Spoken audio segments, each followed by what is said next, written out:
आपकी मैसेज नैना। आज हम करने जा रहे हैं क्लास 10 का चैप्टर नंबर 5 अरिथमेटिक प्रोग्रेशन यानी कि समांतर श्रेणियां।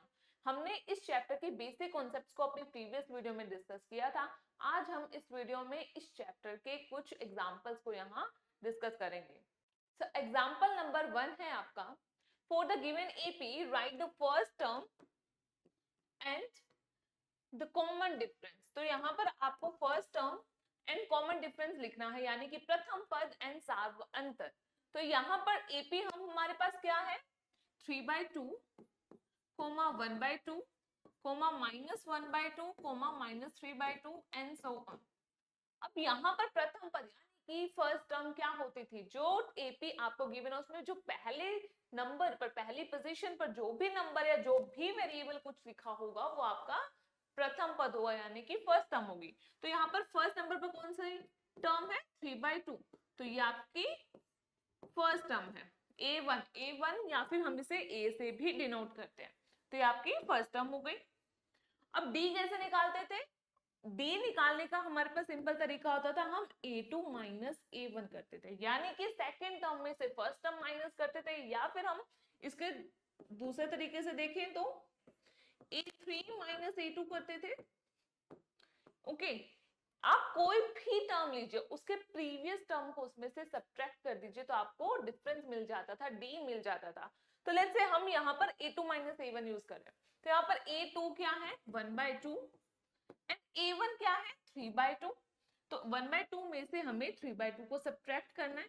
अब यहाँ पर जो आपका डिनोमिनेटर वाली टर्म है वो दोनों ही 2 है, तो 2 एंड 2 का एलसीएम 2 ही होता है, तो हम यहाँ पर सबसे पहले इनका एलसीएम लिख देंगे जो कि 2 है। अब यहाँ पर इस 2 को इस 2 से डिवाइड किया तो 1 आएगा, 1 को 1 से मल्टीप्लाई किया तो 1 आ जाएगा, फिर माइनस का साइन है, फिर अगेन हमने क्या किया, यहाँ पे 2 को 2 से डिवाइड किया तो 1 आ गया, और 1 को 3 से मल्टीप्लाई किया तो 3 आ गया। तो यहाँ पर -2 बच रहा है आपके न्यूमरेटर में और डिनोमिनेटर में 2 था।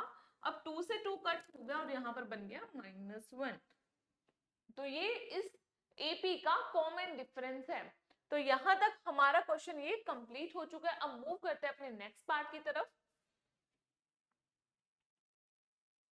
सो नेक्स्ट पार्ट है आपका, which of the following list of numbers form an AP. आपको ये चेक करना है कि जो 4 पार्ट्स गिवन है इसमें से कौन से एपी हैं और कौन से एपी नहीं है। And if they form an AP right the next 2 terms. तो अगर ये एपी है तो आपको आगे की 2 टर्म्स भी यहाँ पर लिखनी है। अगर हम हिंदी में बात करें तो ये होगा, आपको निम्नलिखित सूचियों में से कौन कौन सी एपी नहीं है ये बताना है, और यदि इनमें से कोई एपी है तो उसके अगले 2 पद लिखने हैं। ओके, तो हम स्टार्ट करते हैं अपने फर्स्ट पार्ट से। फर्स्ट पार्ट आपका है 4, 10, 16, 22 एंड सो ऑन। अब यहाँ पर हमारे को पहले चेक करना है कि एपी है या नहीं, और मैंने अपने प्रीवियस वीडियो में ये चीज डिस्कस की थी। आप एपी को कैसे आइडेंटिफाई करोगे, अगर आपका कॉमन डिफरेंस जो है through out the AP same चल रहा है तो वो पूरा पैटर्न आपका एपी होता है। अब यहाँ पर अगर मैं D1 की बात करूं, D1 यानी कि A2 माइनस A1, और हम इसके साथ A3 माइनस A2 भी निकालेंगे एंड A4 माइनस A3 भी निकालेंगे। लेट्स से ये आपका D2 है एंड ये D3 है। D1, D2, D3 क्या डिनोट कर रहे हैं यहाँ पर, डिफरेंस 1, डिफरेंस 2 एंड डिफरेंस 3। ठीक है, अब यहाँ पर A2 माइनस A1 क्या हो जाएगा, सेकेंड टर्म कौन सी है, ये, और फर्स्ट टर्म है ये। यहाँ पे हम टर्म्स को लिख लेते हैं, ये है A1, ये है A2, ये है A3 एंड ये है A4। ओके, अब A2 माइनस A1 का यहाँ पे क्या आंसर आएगा, 10 माइनस 4 इज इक्वल टू 6।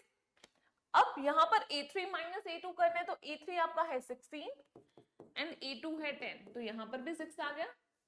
अब A4 में से आपको A3 माइनस करना है, A4 है 22 एंड A3 है 16, तो यहाँ पर अगेन आपके पास 6 आ गया। सो जितनी आपको यहाँ पर एपी गिवन है, जितनी टर्म्स गिवन है इस एपी की, और उसमें हमने डी निकाला तो सारी टर्म्स में क्या आ रहा है, सब पूरी एपी में हमारा जो डी है वो सेम चल रहा है, वैल्यू आ रही है 6। तो सिंस यहाँ पर डिफरेंस है, जो कॉमन डिफरेंस है वो थ्रू आउट द एपी आपका सेम चल रहा है, तो ये हो जाएगी एपी। ये डेफिनेटली आपकी एक एपी हो गई, अरिथमेटिक प्रोग्रेशन होगी। अब यहाँ पर इसने बोला अगर ये एपी है तो इसके नेक्स्ट टू टर्म्स यानी कि आगे के दो पद को भी निकालना है। अब हमारे को ये चीज पता है, हम नेक्स्ट के टू टर्म्स कैसे निकालेंगे, जो भी लास्ट की टर्म है, हमारे पास एक सिंपल सा तरीका होता था, हमारे पास अगर यहाँ पर फर्स्ट टर्म a गिवन है और कॉमन डिफरेंस d गिवन होता था, तो हम कैसे निकाल देते, हम फर्स्ट टर्म को तो a ही लिखते हैं, उसमें फिर कॉमन डिफरेंस को प्लस करते थे तो a प्लस डी बनता था। अब इस टर्म में जो पहले वाली टर्म है उसमें अगेन d कर ऐड कर देते थे तो a प्लस 2d होता था एंड सो ऑन। यही हमारा पैटर्न रहता था। यहाँ पर भी हम सेम करेंगे, जो भी हमारे पास यहाँ पर d की वैल्यू आ रही है उसको क्या करेंगे, लास्ट वाले टर्म से ऐड करते जाएंगे और नेक्स्ट टू टर्म्स आपको मिल जाएंगे। तो यहाँ पर अब एपी की नेक्स्ट टू टर्म्स को निकालेंगे। लास्ट टर्म आपके पास क्या है, 22। ओके, सो 22 में आपको करना है d ऐड, और d क्या आ रहा है इस एपी का, 6। तो यहाँ पर हमने 22 प्लस 6 किया तो आपके पास बना 28 और ये आपकी नेक्स्ट टर्म हो गई। ठीक है, यहां पर हमारी नेक्स्ट टर्म क्या हो गई, 28। ओके, अब यहां इससे नेक्स्ट टर्म कैसे निकालेंगे हम, 28 में अगेन हम 6 ऐड कर देंगे। तो 28 प्लस 6 किया हमारे पास तो आ गई वैल्यू 34। तो ये आपकी नेक्स्ट टर्म है 34। हमारे को यहाँ पर सिर्फ दो ही टर्म्स निकालनी थी, तो दो टर्म्स हमारे पास आ चुकी है, 28 एंड 34। आई होप आपको ये पार्ट अच्छे से क्लियर हो गया है। अब मूव करते हैं इसके नेक्स्ट पार्ट की तरफ।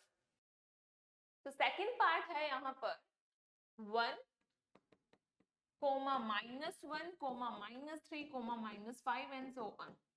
अब यहाँ पर अगेन हमें चेक करना है कि ये एपी है या नहीं, तो हम यहाँ डिफरेंस निकालेंगे। सो फर्स्ट डिफरेंस आएगा a2 माइनस a1 से, सेकेंड डिफरेंस हम निकालेंगे a3 माइनस a2 से, एंड थर्ड डिफरेंस निकालेंगे a4 माइनस a3 से। तो ये आपका d2 हो गया, ये d3 हो गया। ओके, अब यहाँ पर हम डिनोट कर लेते हैं a1 a2 a3 क्या है, ये आपका a1 है, ये आपका a2 है, ये आपका a3 है एंड -5 है वो आपका a4 हो गया। अब यहाँ पर कैलकुलेशन स्टार्ट करते हैं। सो a2 क्या है -1 एंड a1 क्या है 1। सो यहाँ पर सब्ट्रैक्शन का साइन था तो ये भी -1 हो जाएगा। -1 कितना होता है, -2। अब नेक्स्ट टर्म में a3 माइनस a2 करना था, a3 है आपका -3, माइनस का साइन है, फिर माइनस का 1 है a2, तो यहाँ पर वैल्यू आएगी -3 plus 1। So this is equal to -2। अब d3 निकालेंगे। सो a4 क्या है -5, माइनस का साइन, फिर a3 है माइनस का 3। अब यहाँ पर माइनस माइनस हो जाते हैं प्लस, तो यहाँ पर वैल्यू आएगी -5 plus 3, this is equal to -2। तो इस पैटर्न में भी आपका कॉमन डिफरेंस क्या आ रहा है, सेम आ रहा है, -2 आ रही है वैल्यू। तो यहाँ पर ये जो पैटर्न, ये जो सीक्वेंस है वो भी क्या हो जाएगा, एपी होगा। सो यहाँ पर हम लिख देंगे, so therefore the given sequence is an AP. तो ये आपकी एपी हो गई। अब हमें यहाँ पर इस एपी के नेक्स्ट टू टर्म्स को निकालना था। सो नेक्स्ट टू टर्म्स क्या होंगी, a5 एंड a6। अब a5 कैसे, a4 प्रीवियस टर्म में हम d को ऐड कर देंगे। सिमिलरली a6 कैसे आएगा, प्रीवियस टर्म जो है उसमें हम कॉमन डिफरेंस d को ऐड कर देंगे। तो यहाँ पर a4 क्या है, -5 और डिफरेंस कितना है आपका -2, तो यहाँ पर प्लस कर देंगे -2 को। अब आपको ये चीज पता है प्लस एंड माइनस क्या हो जाते हैं, माइनस, तो यहाँ पर वैल्यू आएगी -5 -2 and this is equals to -7। So आपकी जो नेक्स्ट टर्म है a5 वो क्या आ रही है, -7। तो ये आपकी नेक्स्ट टर्म a5 हो गई। a6 में अब हम क्या करेंगे, a5 जो आया है उसको यहाँ लिख देंगे, -7 आया आपका, एंड यहाँ पर d को कर देंगे ऐड। तो d है -2, -7 -2 हो जाएगी ये वैल्यू, एंड फाइनली -9 हो जाएगी। तो यहाँ पर नेक्स्ट टर्म आ रही है -9। तो ये आपकी a6 होगी। तो आपने नेक्स्ट टू टर्म्स को भी यहाँ पर निकाल लिया। सो अब हम मूव करते हैं नेक्स्ट पार्ट की तरफ।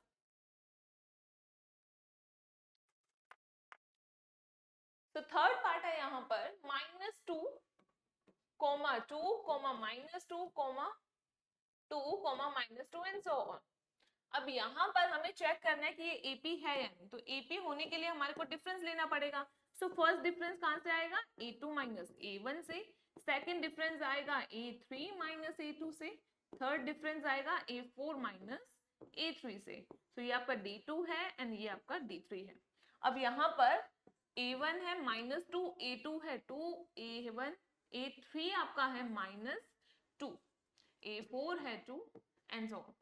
ओके अब यहाँ पर a2 क्या था 2, माइनस का साइन, a1 आपका है -2, तो यहाँ पर माइनस एंड माइनस क्या हो जाएंगे प्लस, तो वैल्यू आएगी 2 + 2 दिस इज इक्वल्स टू 4। अब नेक्स्ट d2 निकालेंगे हम, तो a3 है -2, माइनस का साइन, फिर a2 की वैल्यू है यहाँ 2, सो यहाँ पर वैल्यू बनेगी -2 दिस इज इक्वल्स टू -4। तो अब हमारे को यहीं से पता चल गया कि ये जो पैटर्न, ये जो सीक्वेंस गिवन है वो एपी नहीं है। क्यों? क्योंकि यहाँ पर D1 आ रहा है 4 एंड D2 आ रहा है -4। दैट मीन जो एपी आपको गिवन है वो क्या है, उसमें डिफरेंस सेम नहीं आ रहा है, डी सेम नहीं चल रहा है आपका पूरे पैटर्न में।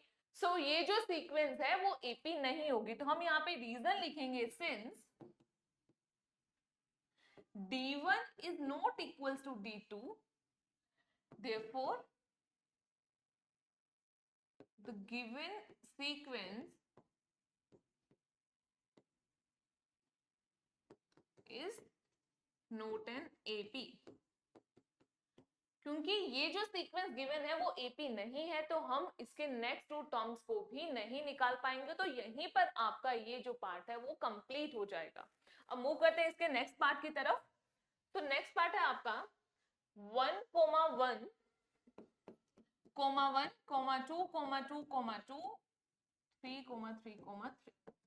ओके तो यहाँ पर सबसे पहले हम क्या करेंगे, डिफरेंस निकालेंगे। तो D1 क्या होगा a2 minus a1 and D2 क्या होगा a3 माइनस a2।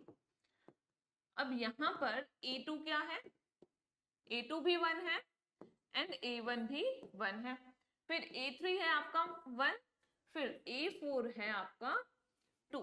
तो यहाँ पर हम कैलकुलेट करेंगे a2 माइनस a1, तो a2 है 1 एंड a1 भी है 1, सो 1 माइनस 1 हो जाएगा 0। फिर a3 माइनस a2 कैलकुलेट करेंगे तो ये भी बनेगा 1 माइनस 1 0। ओके अब हम इसके नेक्स्ट डिफरेंस को निकालेंगे। सो नेक्स्ट डिफरेंस होगा a4 माइनस a3। अब यहाँ पर a4 है 2, a3 है 1, सो 2 माइनस 1 हो जाएगा 0। तो अब यहाँ पर आप देख पा रहे होंगे कि D1 D2 ये तो सेम है, इनकी वैल्यू 0 आ रही है, लेकिन जो D3 है वो आपका आ रहा है 1। तो यहाँ पर आपकी जो AP है उसमें फर्स्ट 2 टर्म्स तक, फर्स्ट 2 to 3 टर्म्स तक डिफरेंस जो था वो सेम चल रहा था, लेकिन आगे जाकर डिफरेंस चेंज हो गया। तो दैट मीन्स ये जो गिवन सीक्वेंस है वो आपका AP नहीं है। तो अगेन हम यहाँ पर लिख देंगे since D1 is equals to D2 but D1 and D2 is not equals to D3, therefore the given sequence is not an AP। और अब यहाँ पर हमें ये पता चल गया कि AP नहीं है, तो हम इसके नेक्स्ट 2 टर्म्स को भी नहीं निकाल सकते। सो आई होप आपको ये एग्जांपल भी अच्छे से समझ आ गया होगा। अगर आपको हमारी ये वीडियो पसंद आई है तो इसे लाइक एंड शेयर कीजिए, चैनल को सब्सक्राइब कीजिए और ऐसे ही इंटरेस्टिंग वीडियोस के अपडेट के लिए बेल आइकन जरूर प्रेस कीजिए। मिलते हैं अपने नेक्स्ट वीडियो में। Thank you.